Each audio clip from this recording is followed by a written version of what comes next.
জাতীয় সঙ্গীত শুদ্ধ করে গাইতে পারলেন না শাসক দল বিজেপির প্রথম সারির নেতা। করিমগঞ্জের সাংসদ কৃপানাথ মালার সম্মুখে ঘটল এই লজ্জাজনক ঘটনা।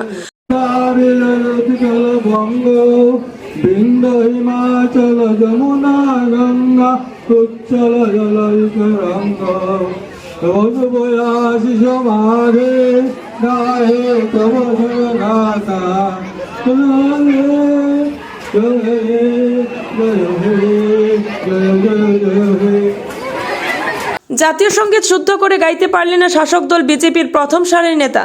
করিমগঞ্জের সাংসদ কৃপানাথ মালার সম্মুখে ঘটল এই লজ্জাজনক ঘটনা নিয়ে সর্বত্র নিন্দার ঝড় উঠেছে। করিমগঞ্জ জেলা কংগ্রেসের কার্যালয়ে বাংলাদেশের জাতীয় সঙ্গীত গাওয়ার অভিযোগে শাসক দলের জেলা নেতৃত্ব সহ মন্ত্রী কৃষ্ণেন্দু পাল সরব হয়েছেন। এমনকি রাজ্যের মুখ্যমন্ত্রী ডক্টর হিমন্ত বিশ্ব শর্মা দেশদ্রোহিতার অভিযোগে মামলা দায়ের করারও নির্দেশ দিয়েছেন।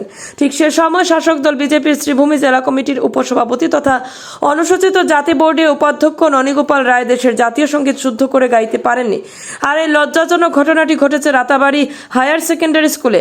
করিমগঞ্জের সাংসদ কৃপানাথ মালা সহ শত শত ছাত্রছাত্রী অভিভাবকদের সম্মুখে এই লজ্জাজনক ঘটনা ঘটে।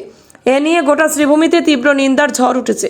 প্রশ্ন উঠছে যে বিজেপি দলের নেতাকর্মীরা সবসময় দেশপ্রেমের পাঠ শেখান, তাদের জেলা স্তরের একজন শীর্ষ নেতা শুদ্ধ করে দেশের জাতীয় সঙ্গীত পরিবেশন করতে পারেননি। এর চাইতে লজ্জাজনক আর কি হতে পারে। উল্লেখ্য, রাতাবাড়ি হায়ার সেকেন্ডারি স্কুলে সৌজন্যমূলক পরিদর্শনে এসেছিলেন সাংসদ কৃপানাথ মালা, কিন্তু দলের জেলার প্রথম সারির একজন নেতার এমন চরম লজ্জাজনক ঘটনায় সাংসদকেও চরমভাবে লজ্জিত করেছে। যদিও অনুষ্ঠান শেষে পরিস্থিতি বেগতিক দেখে বিজেপি নেতা ননীগোপাল রায় নিজের ভুল স্বীকার করে ক্ষমা প্রার্থনা করেছেন।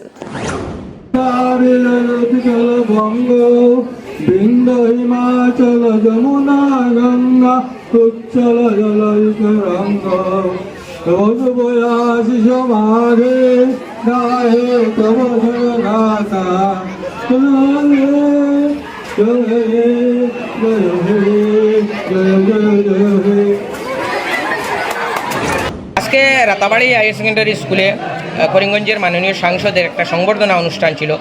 পরিশেষে সবার সমাপ্তিতে জাতীয় সঙ্গীত আপনি গেয়েছেন, সেই গাওয়াতে একটা বিতর্কর সৃষ্টি হয়েছে, সেই ব্যাপারে আপনি কি বলবেন? দেখো, জাতীয় সঙ্গীত মানে লাস্ট টাইমে বলেছি, গাইছি, এবং লাস্টে গোলযুগ হয়েছে, টেকনিক্যালি গোলযুগ হয়েছে। একটি লাইন মানে একদিকে শোনা গেছে, একদিকে শোনা যায়, যার জন্য অনেক মানে সুতরাং দুঃখিত। আমি ক্ষমা চেয়ে নিচ্ছি, যদি কোনো ভুল হয় সেটা ক্ষমা চেয়ে দেখে নেবেন। আপনার নাম? আমার নাম ননীগোপাল রায়। আপনি এই স্কুলের শিক্ষক?